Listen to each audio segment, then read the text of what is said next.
Hello friends, welcome to the channel. One night in a plant, the alarm siren went off. Everyone's phone started ringing. Manager, safety officer, and production head, all at the same time. The reason? One pressure transmitter only. Calibration correct, wiring correct, loop check pass is still giving the wrong reading. And that one wrong reading shut down the entire plant. So today I'm going to show you exactly what happened at that night and why it is happened and how you can avoid these types of things in your plant or job. If you are an instrumentation engineer and working in a plant, then this case will be save you one day and definitely for the coming days.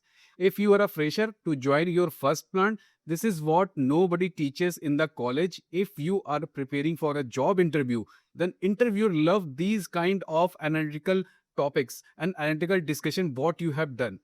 And if you are new to this channel, then I'm Amar. On this channel, I share real plant experience, real cases, real theories, real solutions, and basics of all the things. No theory book work, no copy paste, only what I have seen and solved in field myself that I will show you. If that sounds useful to you, hit subscribe button right now. Turn the bell icon so that you get the proper notification all the time. I need to explain only one thing, just one thing, but understand it clearly because this is the villain of the today's story.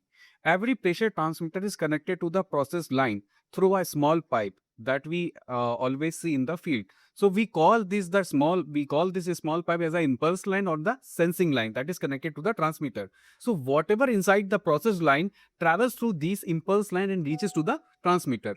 Now the critical question is, where is exactly the transmitter be mounted? Above the tapping point or below the tapping point? The answer depends on what is flowing in the line. If suppose it is a liquid service, then water, oil, acid or any liquid is there, mount the transmitter below the tapping point. Why? Liquid is heavy and it flows downward naturally. The impulse line stays filled with the liquid and transmitter reads correctly all the time. If you mount it above the process line, a gas pocket may be formed and inside the impulse line it can create some wrong readings. So if there is a gas service in the line, then nitrogen, whatever the gas it is, nitrogen, air, flue gas or any gas, then mount the transmitter above the tapping point. Why? Because the gas is very light and it goes upward naturally because of its light weight. So if you mount, if you mount it below, then there will be a condition that condensate start accumulating over that impulse line and that liquid add extra pressure to the transmitter which can read the wrong reading or higher reading. Even the process of or the actual pressure is normal. So the third position is or you can say the third service is steam service. If steam is in the line, this is the special fitting. A special fitting is required, that is called the condensate port. It sits right at the tapping point level. It converts the steam into the liquid first, then sends a equal liquid column to the both the side. The height of the both the this condensate port for the both the tapping remains same. So this keeps the reading stable and accurate, and all the time the head is always be there, and the material, the steam is pushes all the time. So now this is the real case from the gas processing plant that I'm going to discuss. So there was one pressure transmitter installed on a gas line. So its job was very simple. Just monitor the downstream pressure and send the signal to the controller which is situated into the PLC, or you can say a DCS. So the controller logic is very simple. If the pressure is went high, then control valve is supposed to be closed. If the pressure is low, then the control valve is supposed to be open. So by the means of the pressure, we are controlling a kind of flow. So in a standard control, closed loop control, this is a standard closed loop control. At the commissioning, everything, when this loop was commissioned, everything was fine. Reading was correct. Loop was working fine. Plant started and normal operation began for the several days. So after a few weeks passed, operators started noticing that the flow in the downstream of the equipment, which was slightly low, the wall is giving a low flow. So the operator initiated this problem to the engineers. Engineer checked the control wall. It was slightly more close than a normal. So they checked the controller. Controller was receiving a high pressure signal. If the controller is receiving a high pressure signal, then the controller is supposed to give a low, a kind of signal that control wall has to be low. But when they checked, actual process pressure was normal. So it was completely normal. So why was the transmitter reading is high? Nobody could figure it out because there is a no gauge adjacent to this so that anybody can cross check it. So they check the transmitter, everything is fine. They check the wiring, it is also fine. They check the calibration, even though it is also fine. Everything pointed to a no problem, but the reading was still went wrong. So after us 2 3 days, that one night the pressure signal went so high that the controller closes the control valve completely. So when the control valve is closes completely, all the flow which is going, which is completely get stopped. So the downstream compressor was waiting for a gas, or the compressor which is at the downstream of that line. So the gas is not came. If the gas is not came, the compressor is stripped, and when the compressor is stripped, the gas processing in the gas processing plant, the entire plant shuts down, and siren went off, phone started ringing, emergency responses team is arrived at what is happening and where it is happening, what it is a matter of the compressor. So everybody is very serious. So plant was completely down. Now what instrument technician has done, firstly check the transmitter, that is perfectly fine. He again checked the wiring, that is also okay. Calibration he checked, it is also okay. Even 4 to 20 milliampere output correctly from the controller.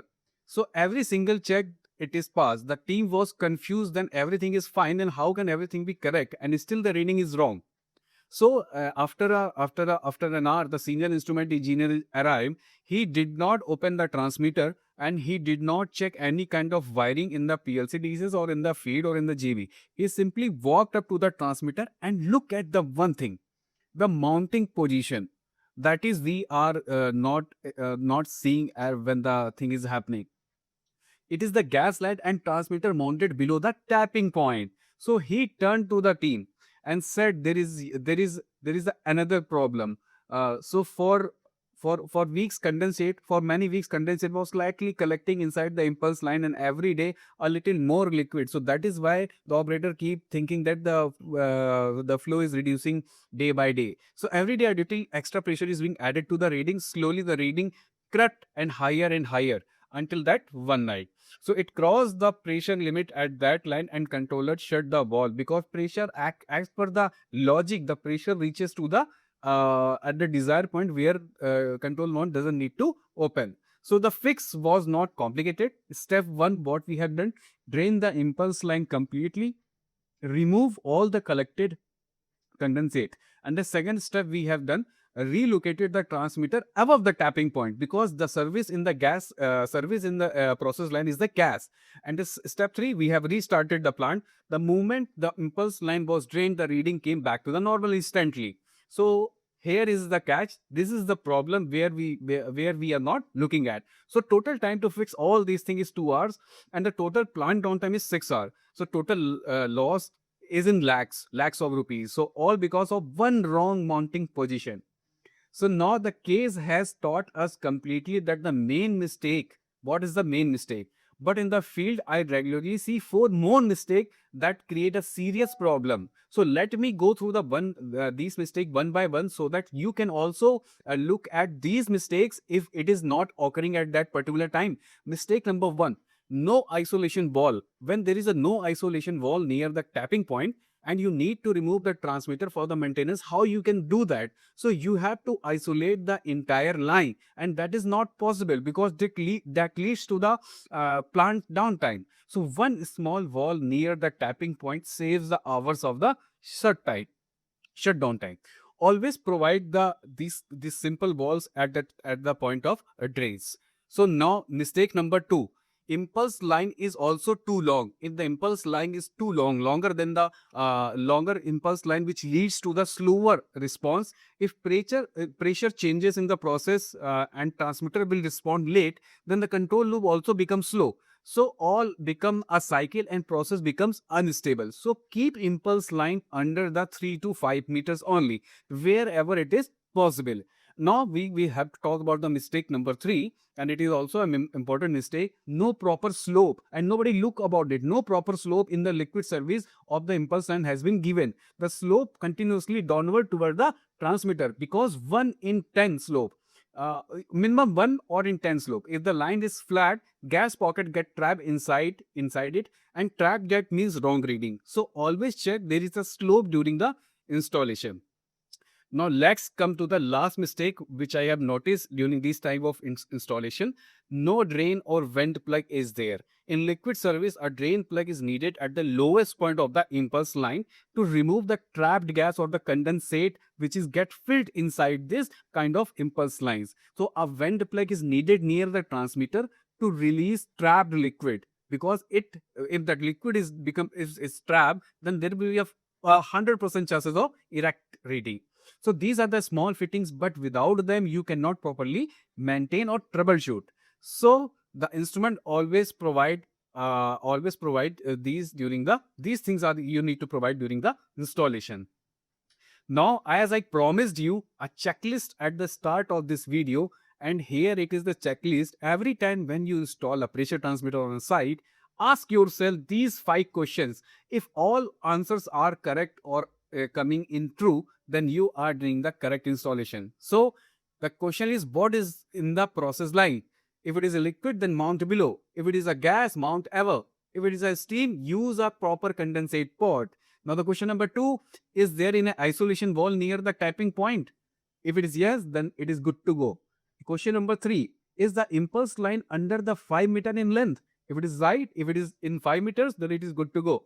Now question number 4, is the slope is given in the correct direction? If it is right, then it is also good to go. Now the question number 5 is the drain or vent plug is provided? If all 5 answers are yes, then your installation is correct. Now save these things, save this screenshot so you can use this on site. So this checklist comes from 5 years of my field experience in the power plant, 5-year experience in the process plant, not from any textbook. So let me tell you something personal. When I was a fresher, I had nobody to tell me these small and very key things about the field. So whatever was in the books did not work in the plant, you actually know, because book taught us a principle only. It does not talk how to install it and how the instrument will behave like. So I learned watching problems what is happening. So I learned the hard way. I learned in very hard way. So that is why I started this channel, so that whatever struggle I went through, you do not have to go through it. So every week I bring a one real case and one real solution or real theory behind of any instrumentation. So if that is something you want every single one, then subscribe our channel so that you can get a notification of every video all the time.